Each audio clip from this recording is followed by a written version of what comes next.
A new report has reopened debate in Germany over whether the far-right AfD party should be banned. The document concludes that the AfD, or Alternative for Germany, seeks to undermine democratic principles and human dignity. Germany has only ever banned two political parties, both in the 1950s. And there are fears that efforts to do that to the AfD, a party leading many recent polls, could backfire. This 1,500-page report could spell problems for Germany's far-right AfD party. It says the party is anti-constitutional and provides a lot of evidence, statements, speeches and social media posts from AfD officials. The report was put together by a non-governmental campaign group called GFF, the Society for Civil Rights. The AfD opposes democratic principles by seeking to suppress political opponents, and it opposes human dignity because its racially charged political ideology, much like that of the NPD, establishes different classes of people. The NPD was a far-right party which politicians sought to ban several times. Those attempts failed, most recently in 2017. But the GFF believes its evidence is enough to justify a ban of the AfD.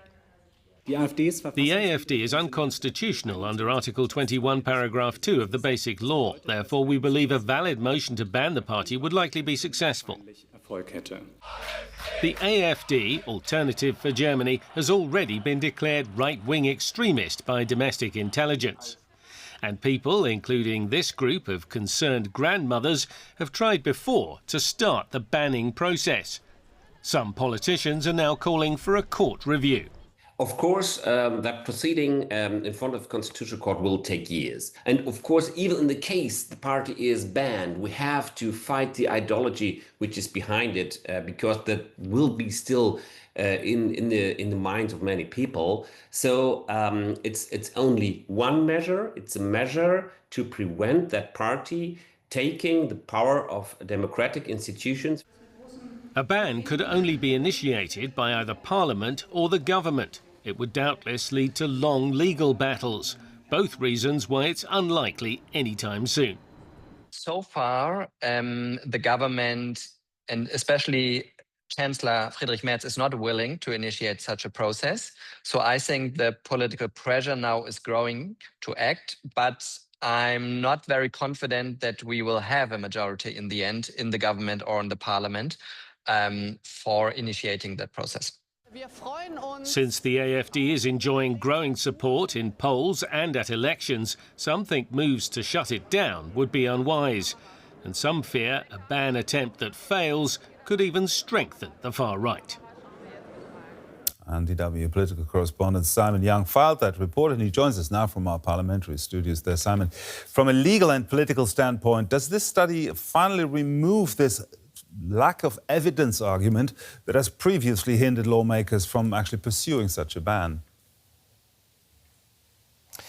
Well, Gerhard, the authors, who include several constitutional lawyers, have compiled a lot of evidence, and it's intended to provide a well-founded basis for further debate and perhaps for further legal steps. But the report is based exclusively on information that's already in the public domain, public statements and social media posts and campaign pamphlets and the like.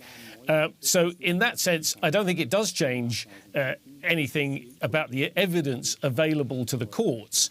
But this group, the GFF, the Society for Civil Rights, which says that it's raised money to do this work from donors, is saying that it wants to help focus the debate by putting a lot of this evidence together. And as we've said, they think it meets the standard for banning a political party in Germany, which is, of course, a very high standard. Now, do you see the mainstream political parties, specifically the CDU, CSU of Chancellor Friedrich Merz, shifting their stance on a potential ban now?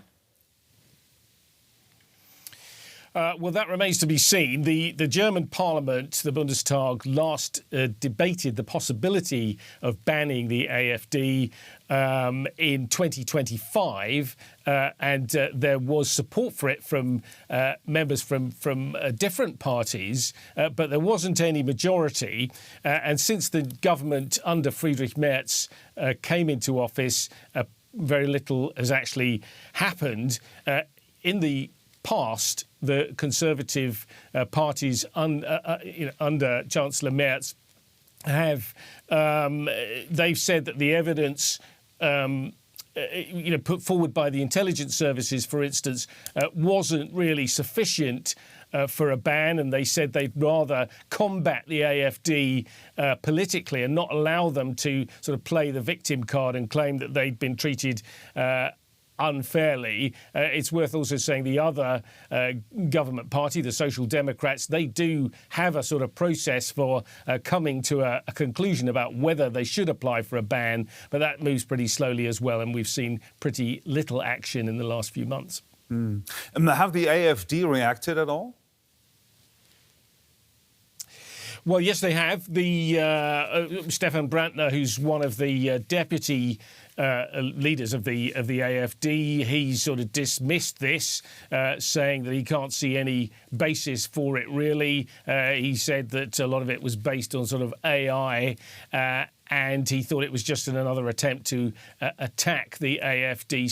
So far, the party doesn't seem to be all that rattled by this renewed talk of possibly banning it.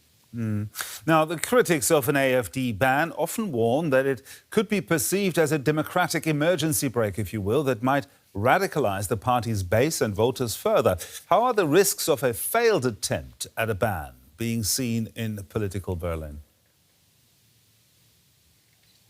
Yeah, well, it's complicated, isn't it? You have to weigh up whether banning a political party, in this case a party that has been democratically elected and is in the national parliament, whether that protects democracy overall or damages it. The argument in favour of a ban, one that you hear from politicians as well, is that, if a party is so full of anti-democratic ideas, is committed to spreading hatred, then, that is poisoning democracy and needs to be stopped. And they often also mention, of course, the example of history making the point that the Nazis, too, were democratically elected to office, also with their discriminatory rhetoric and policies out there in the open. But, of course, they should have been stopped, too. DW's political correspondent Simon Young there reporting. Thank you, Simon.